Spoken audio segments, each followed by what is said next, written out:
ne vous inquiétez pas. Alors, nous avons ici en face de nous une hémorragie. Donc, en fait, on a un saignement abondant avec un corps étranger. On ne peut malheureusement pas le retirer. Donc, il faudra poser un garrot. Le garrot, je le pose avec un lien long et large. Et je vais essayer de trouver un objet qui a une longueur de 10 à 20 cm. Je viens 3 à 5 cm en amont, avant la plaie. Je vais faire un premier tour, d'accord?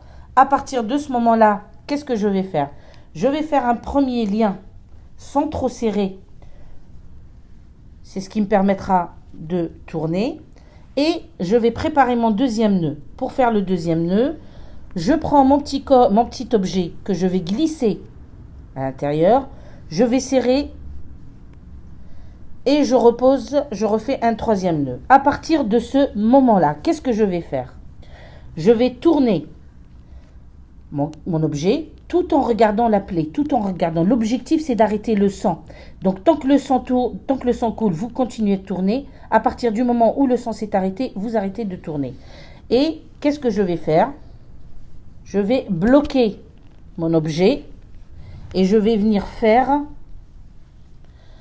un double nœud en dessous. À partir du moment où vous avez posé votre garrot et appelé les secours, vous devez couvrir votre victime pour la protéger des intempéries. Quand vous allez la protéger, il faut éviter de cacher le garrot que vous avez posé. Bien évidemment, le garrot, une fois posé, il ne doit être jamais retiré.